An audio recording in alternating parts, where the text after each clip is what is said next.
ಕೆಂಪು ಕೆಂಪು ತಗೊಳ್ಳಿ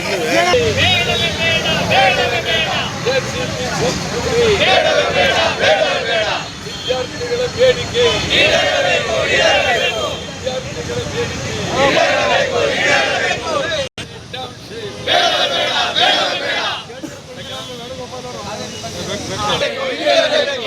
ವಿದ್ಯಾರ್ಥಿಗಳ ಬೇಡಿಕೆ ಕೇಂದ್ರ ಸಚಿವ ಪ್ರಧಾನ ರಾಜೀನಾಮೆ ನೀಡಲೇಬೇಕು. ಕೇಂದ್ರ ಸಚಿವ ಪ್ರಧಾನ ರಾಜೀನಾಮೆ ನೀಡಲೇಬೇಕು. ರೈತರಿಗೆ ಬೇಡವೇ ಬೇಡ, ಜೆಸಿಬಿ ಸಂಸ್ಕೃತಿ ಬೇಡವೇ ಬೇಡ.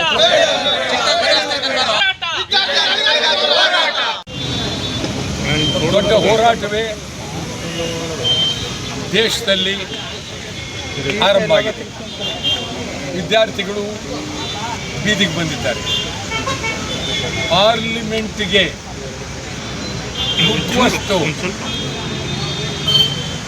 ಪರಿಸ್ಥಿತಿ ಬಂದಿದೆ ಅಂತ ಹೇಳಿದ್ರೆ ನಿಜವಾಗ್ಲೂ ವಿದ್ಯಾರ್ಥಿಗಳ ಬೇಡಿಕೆಯನ್ನು ಈಡೇರಿಸುತ್ತೆ.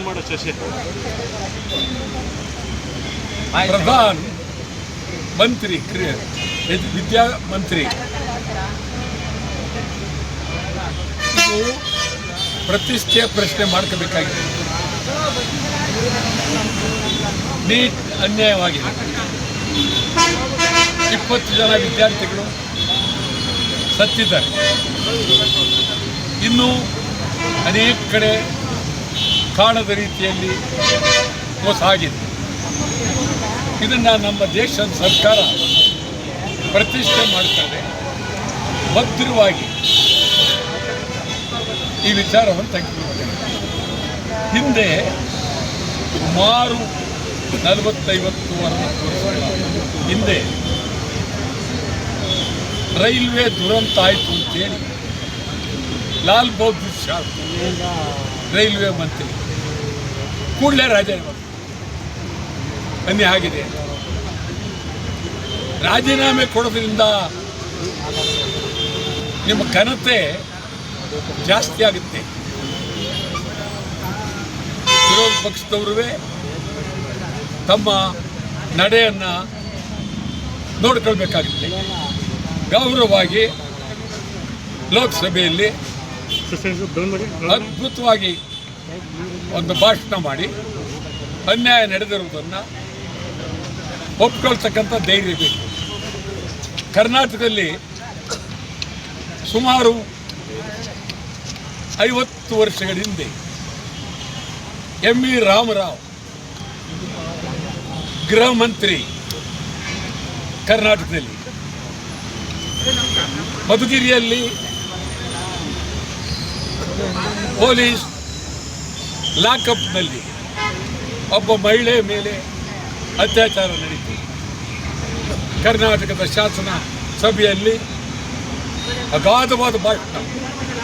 ನಾನು ಇದ್ದೆ, ನಾನಿಲ್ಲ, ನನ್ನ ಹಿಂದೆ 1962 ಆವಾಗ ಅನೇಕ ಘಟಾನುಘಟಿಗಳು ಶಾಸನಸಭೆಯಲ್ಲಿದ್ದು ಖಂಡನಾ ಭಾಷಣವನ್ನು ಮಾಡಿದ್ರು. ನಿಜಲಿಂಗಪ್ಪನವರು ಮುಖ್ಯಮಂತ್ರಿ,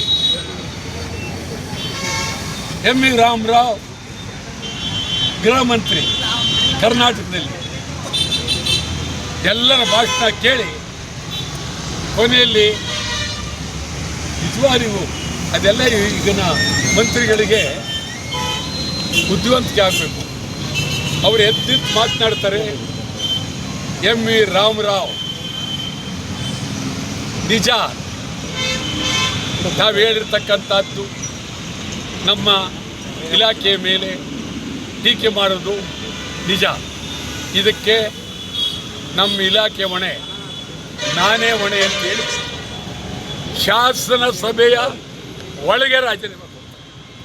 ಶಾಸನ ಸಭೆಯ ಒಳಗೆ, ಕರ್ನಾಟಕದ ಶಾಸನ ಸಭೆಯ ಒಳಗೆ ಎಂ.ವಿ. ರಾಮರಾವ್. ನಾವು ಅದಾದ ನಂತರ ಯಾವ ಮಂತ್ರಿನೂ ರಾಜೀನಾಮೆ ಕೊಟ್ಟಿಲ್ಲ. ಕೊಡಬೇಕು. ಏನಿದೆ ತಪ್ಪಾಗಿದ್ರೆ ತಪ್ಪಾಗಿದೆ ಅಂತ ರಾಜೀನಾಮೆ ಕೊಡಬೇಕು. ರಾಜೀನಾಮೆ ಕೊಡಬೇಕು.